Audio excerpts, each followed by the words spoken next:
If you're working harder than ever and still relying on job titles, performance reviews, and just do your best, but your team feels really confused, disengaged, or burned out, this might be what's happening. No one really knows what they're doing. Today, we're breaking down why lack of role clarity is quietly killing performance, motivation, and trust, even in the best of companies. So, this conversation is for leaders and employees who feel busy but not aligned. David Cohen is here to discuss exactly that role clarity. He's a business leader and founder of DS Cohen and Associates, and he helps organizations do just that, create role clarity. So I'd love to jump right in. David, it's great to see you. I'm curious as to why so many people feel so confused or disengaged at their jobs. Well, a lot of it has to do with two things. One is they're giving a role according to a job description, and they have certain expectations from that which don't match up to reality. So they get into a role and therefore they're expected to do things or not do things that they thought they should be doing. And the other part of it is leaders don't communicate goals very clearly. So when goals are ambiguous, it leaves the person the autonomy to try to make their own decisions, and often those are the wrong decisions. So as a result of that, there's this confusion in the workplace. And when it comes and backfires, people get disheartened, disillusioned, and aren't sure why they're there. Yeah. So if leaders are still relying on job descriptions, titles, and reviews, why isn't that enough? Because job descriptions are usually dated the day they're written. Job descriptions are generic in nature. They're general. They're meant to cover everything. And sometimes by covering everything, they miss the specifics of what that job is because there's a ocean of skills and knowledge and background and licenses and all this other stuff that the person's supposed to have, but they can't do all of that all the time. Their role is set up to do a specific job, which is limited in scope, and therefore they have to have clarity as to what it is. And they also have to have clarity that what is expected of them will enable them to achieve the outcomes they want to achieve. So sometimes that's where we get role ambiguity, we get role conflict, we get all these different aspects of role behavior. So, an individual is willing to do their job is role acceptance. So I want to just go through a couple of points here. Role acceptance is when somebody's willing to do the job. It doesn't mean they're going to do it successfully, they're just willing to do the job. Role expectations then is what others think you're supposed to be doing. So it's the expectation of others think that you think an individual is responsible for doing and they feel should be done. So there's role acceptance and role expectations. Now, there's also, if you add to that, a role concept and what the individual thinks he or she should be doing is the concept of the role. Now, here's the problem. What happens when the role concept, which the person is willing to do, role acceptance, is in conflict with role expectations? So There's there, no that's clarity. that's when you get they're doing my job, or why is this falling through the cracks, or why does this person do that when I'm doing that already? So now we have confusion in the workplace, creates animosity, things begin to fall through the cracks. You get that, great corporate salute, you know, it ain't my job, it's Yeah. theirs. Don't blame me. All this other stuff because of a lack of role clarity. Yeah. Or people just shut right down and then they don't Right. want to do anything because they have no clue what's going on. So what is the cost of this? Like what happens when there's no clear expectation and communication? Like what happens? Well, work doesn't get done. People realize on a project late in the project that something didn't happen. You get a lot of blame them behavior, a lot of excuse management. And as a result of that, there's delays, there's overruns, there's bad feelings. You know, he or she's always getting me blamed for not doing my job when they're not doing their job. Role clarity is something which is very difficult to achieve if it's not set out, I believe, in a team environment where everybody in the group can understand what each other's doing. And that's what, I've done a lot of exercises on role clarification over the years with groups where there's been a lot of what I call role conflict. And role conflict is simply, it's when one person thinks that the other person's pursuit is their goal.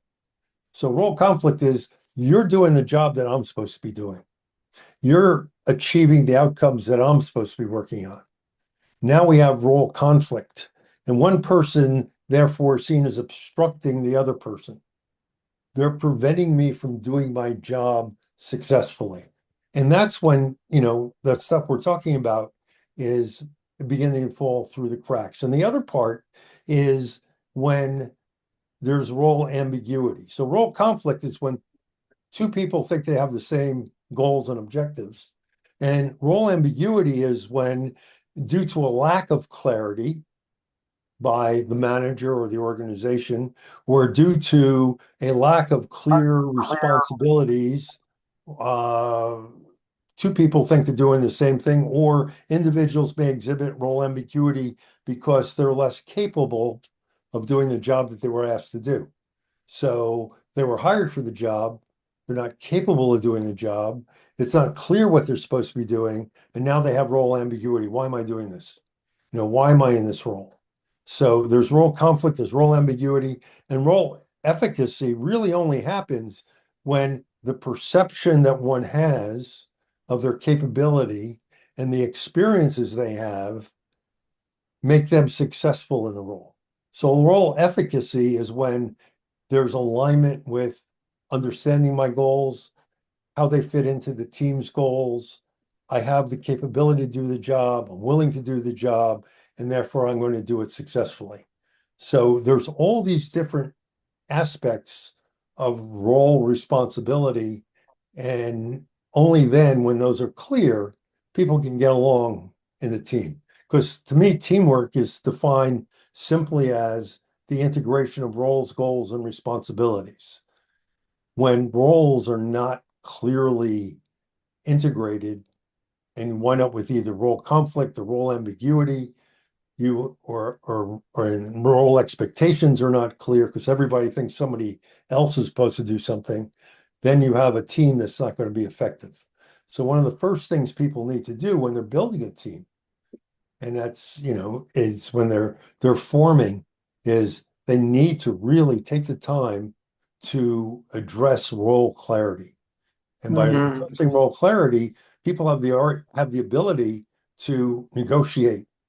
You know, that's your expertise. You should be working on this, or I need your help in doing this, or I can volunteer to help you in doing this. And that becomes a very uh, more of a symbiotic relationship. Yeah, I feel like if people don't know what they're doing and it's not clearly defined, that creates a lot of psychological like turmoil. It makes people feel unsafe and they don't trust anybody and they feel like people don't trust them.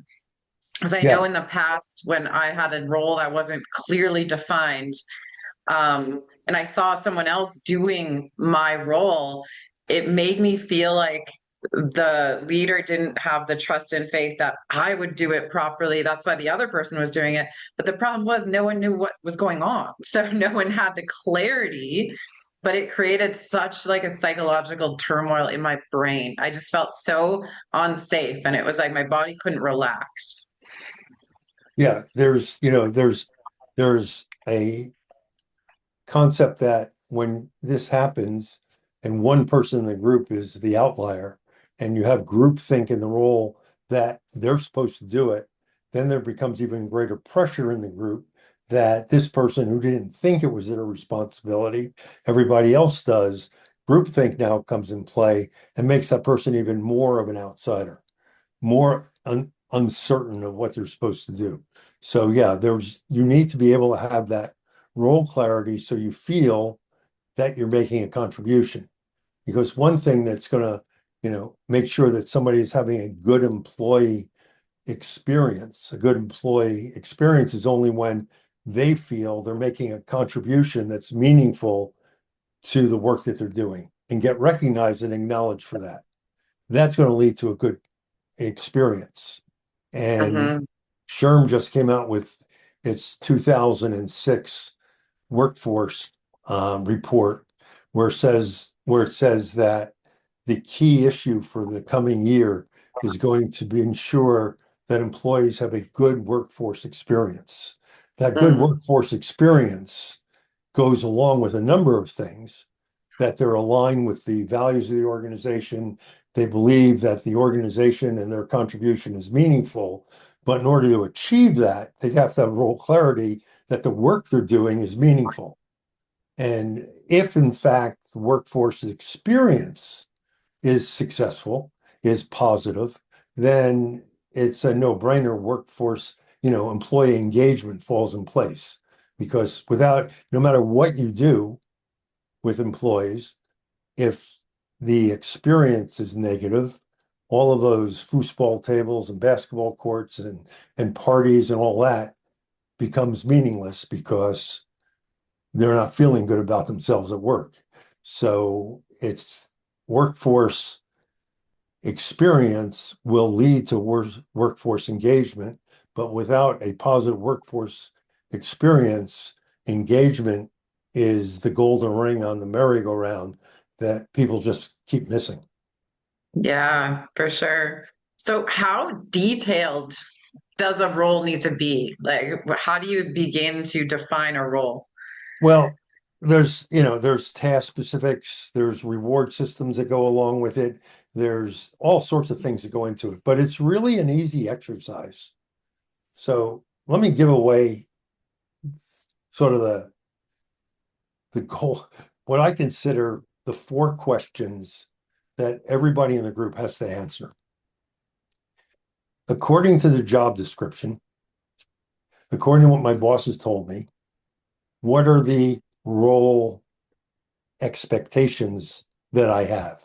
What are the things that I um, what are the things that I am in theory supposed to do?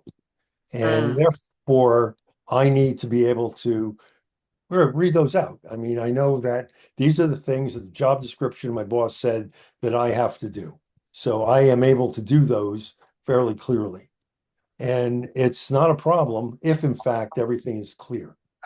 Now, the second part, or the second question is, what are the role, what is in the role that I take on for myself? What are the things that I enjoy doing in the job and for the group I'm in, which are beyond the job description? Which are the things that I just know I'm good at, I enjoy doing, that I get away with, and I feel good about? Those are the first two questions. So, what is expected of me, and what do I contribute to the job over and above what's expected of me? Third question is interesting. What do I need from other people to be successful in my job? How mm. can other people, based on what I expect of them in their roles, what can they do to help me be successful? And the fourth question is really interesting. It's, what can I contribute to other people for them to be successful? Now, all of a sudden, when you sit in a group and each person has worked those things out beforehand, and they start hearing, wait a second, that's what I enjoy doing. Why are they doing it? It's not part of their job, it's my job. And you start to understand, oh, that person can really help me be successful. I should be approaching them to get this information or get this support. And they should be approaching me. And if they don't, I can go to them because they said they need the help from me. So I can approach them. So answering these four questions, um, you know, really helps you understand in that group setting where there is role conflict, where there's role ambiguity, what is the role expectation, what is the role experience. So there's clarity in, okay, now we can work together and we have what I call the definition of a team, an integration of roles, goals, and responsibilities. Because as that process rolls out, there has to be clarity of goals because if my goal is to do this, therefore all of that falls in place. But if my goal isn't defined correctly, I might be doing all the wrong things. So Right. it's really about getting people to understand each other, understand what they're doing on the job and how they contribute to each other's success. And so as a group, they can achieve what it is that they're supposed to achieve. So how often should roles be revisited? Like, I mean, stuff evolves, companies change, they grow. How often should leaders be reviewing roles? Well, it really depends. I mean, if they're putting a new process in, they're putting a new project in, they're changing the strategy. Obviously, roles should be clarified at the beginning of that process. If they haven't been clarified for a couple of years and everybody's just resting on the laurels and getting in a rut of doing what they're doing, um, when there's new people on the team, there should be some sort of activity which allows those new people to understand what others expect of them. It's not just what the manager expects of you. It's also what others that you work with expect of you. And I remember when we did this exercise in a very interesting way with a university varsity hockey team, University of Notre Dame, where there was each player has their responsibility, but they really weren't talking to each other and communicating about how they can help each other be successful and what they needed from other players on the team to be successful. So Mm, there was disagreements. There was, like, why aren't you doing this? Well, I didn't think it was my job or this.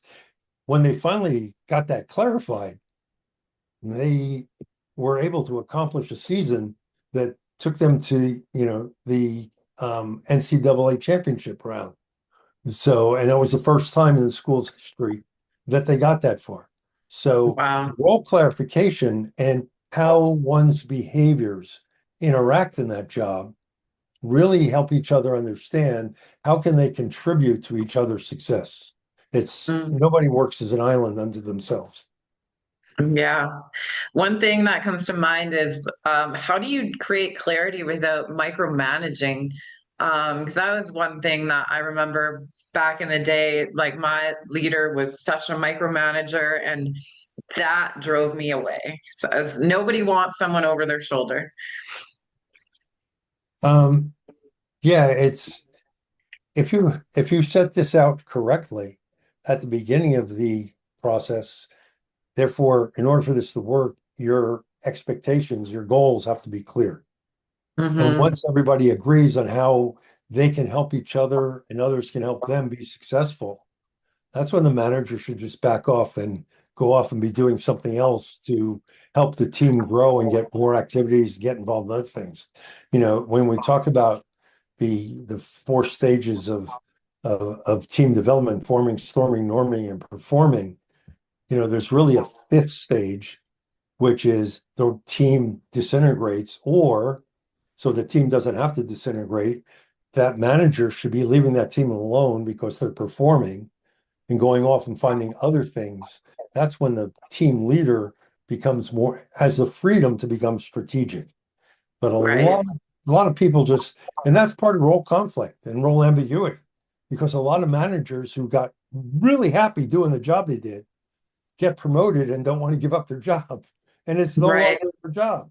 So now we got all sorts of issues with roles, and the impact is, as you just said, you have a feeling that they're micromanaging me.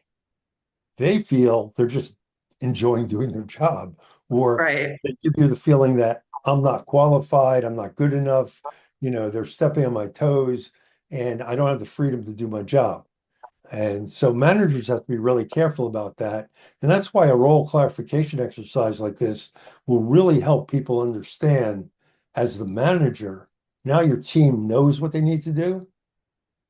Check in with them that they're doing it, set up a check-in schedule every 2 weeks, every 3 weeks, whatever it is, set benchmarks for what has to be achieved by those 3 weeks or whatever, and then disappear and do your job. Yeah, for sure. That just goes to show how important communication is. But I know that a lot of employees feel afraid to speak up, especially when their role isn't clear, because they're already feeling uneasy. So, what is a simple way that you can start this conversation safely that makes someone feel like they have the ability to open up? I think you ask them those 4 questions. What Yeah, is what is expected of you in the job? What do you do because you enjoy doing it or you feel that you can do it really well? What can you do to, what can others do to contribute to your success? And what can you do to contribute to other success? And there will be things in there that people are going, like the manager, going to say, well, that's not your role. Why is it not my role if these are my goals? If this is what right. I'm supposed to do.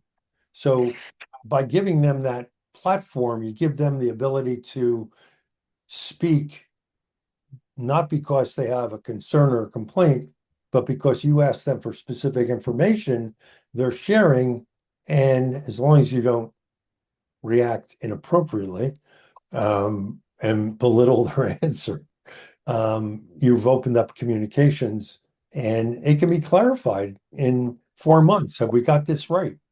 They're the things that maybe somebody else can do that contribute. And you find out during this exercise, there are things that people know that you didn't even know. It wasn't on the resume.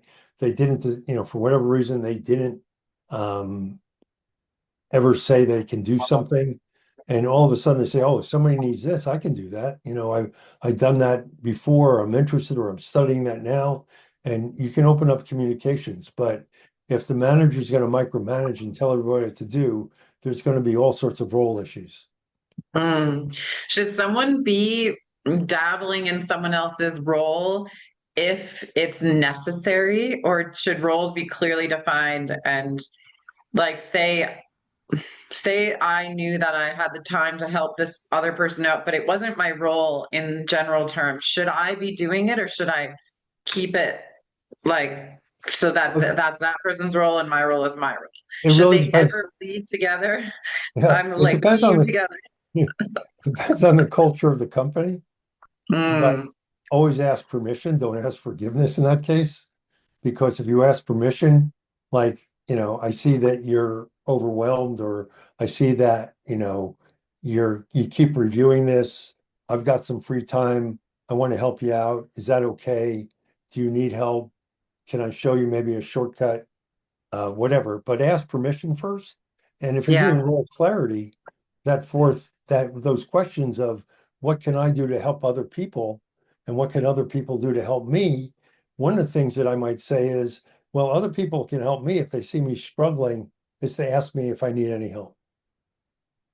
Ah, okay. So now I've given permission to others to offer that advice or offer that assistance. So it's a Right, powerful process. right.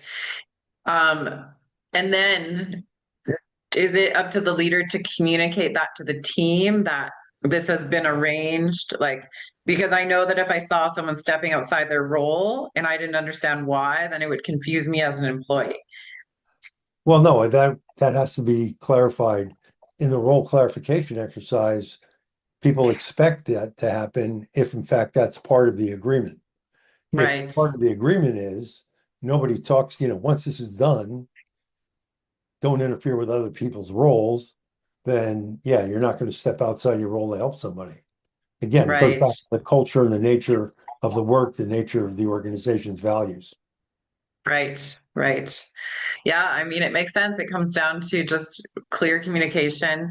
And I feel like roles can change like quite often, like with development. And so like just going over those like and making sure that everyone knows what they're doing. Like it's so powerful when a team is all on the same page, like you said, like you can, I don't know, I'm thinking of the Grey Cup. You can win the Grey Cup. If your football team is on the same page and they know what their role is, you're gonna go far to the top. But I'm picturing a team falling apart because no one knows what to do. It's like everyone's standing around and they're thinking like, should I be doing that or is this person going to be doing that? Oh, that's such a chaotic feeling. Yes, it is. And here's the thing that if when roles do change, if somebody in the team gets promoted, that means somebody new is doing their job. And that's when they continue to do their job. So what they have to understand is what got them to be successful and promoted is no longer their responsibility Mm, because it won't get them to the next level. It'll keep them at the level they're at. So once they're in a new role, they have to understand what got them there is not going to get them further. And they have to right. understand this is what got me here. Let me mentor and share that with the new person in my role so they can be successful and I can move on to do my job. Yeah, because that person could literally prevent the new person coming in from being successful. Oh, yeah. Yeah. Why are Yeah. they still doing? Well, I joke with employees where bosses seem to always want to do the job of everybody else. I said, Mm, you got a great job. You can come in, show your face, go to the gym, work out, have a long lunch, come back and know your work's done because your boss has done it for you. right. And they'll never get angry at you for not doing your work, but you can do all sorts of other things. And Right. bosses sometimes get into that habit of let me help out. Helping out becomes doing the job for them. Right. And then that's where that quiet resentment starts to build. Yes. So if listeners out there remember like one thing about role clarity from today, what should it be? That role ambiguity and role conflict come when roles are when different people have different expectations of the roles and that people need that are working together have to have a mutual expectation of what that role is. So not necessarily, I don't know, I have a role. I think it's this, but I better make sure everybody else agrees. So the role expectation, other people's feelings about the role is what I think I will do. It's my role acceptance. So what I've accepted to do is what other people expect me to do. And therefore will have efficacy in the role. Mm. So what about the person out there that is like, oh my God, this is so my team. We are so out of sorts. Can you give leaders or employees a bunch of like maybe 5 tips that they can do this week to start creating more clarity? Well, first thing is they have to make sure that everybody understands the role objectives and expected outcomes, and they have a mutual understanding of it. They have to identify what is prescribed in the role, job description that they need, skill, knowledge, experience to be able to execute that role. That has to be clear. And they also have to look at the role ambiguity. In other words, they have to look at what do people do because they enjoy doing it that might cause problems. And then they have to ask people, what these are the things I need from you in order for me to be successful. And these are the things I can contribute to you for you to be successful. And then allow people to have that flow of information. I think, but Mm. and if the boss doesn't think that it's time well invested, there's always going to be that uneasiness about the role that you're in. Right, right. So, David, thank you so much for this conversation. Can you tell everyone a little bit more about what you do? Yeah, I work with organizations on helping them identify the behaviors of the values, the authentic behaviors of the authentic values of the organization, and then help them align hiring processes and other talent management activities so people get those behaviors reinforced, rewarded, developed, etc. And I work with organizations and executives on ensuring that they, as leaders, have the courage to live their values, learn how to say yes, and learn how to say no. Mm, And I've recently written a book called Selecting the Best, which looks at how do you identify the authentic values and behaviors, And then how do you hire people that fit the culture, fit the values of the organization? And that is the first step. Because if you don't have the right people, you're not going to have the right execution. Yeah, it starts with the people for sure, for Yeah, sure. it's always the Um, people. Always the people. Yeah, I still come back to that image in my mind of Starbucks. Like literally, I was there last week again, and like everyone's singing songs together, and it's just like a fun place to be. That to me is like the goal of an organization. And I mean, I'm not saying everyone's singing songs all the time, but everyone just seemed so in flow together, just doing what they needed to do, and the vibe and the energy was just on point. I just keep going back to that organization. That's great. Yeah. So, where can people find out more information about you? They could either contact me on LinkedIn, or they can contact me at my website, which is sagltd.com. Amazing. Do you have any last minute things you want to leave the audience with today? That enjoy your work and make sure that your values align with the company's values and vice versa, and that you understand what it is that you do that contributes to something bigger than yourself. I love that. Thank you so much for this amazing conversation, David. Thank you for the time. And to our audience, get clear on the role that you're doing because it can provide you with a lot of relief. Clarity brings so much relief. When you know what you're doing, you actually become excited about what you're doing. Until next time, take care, everybody.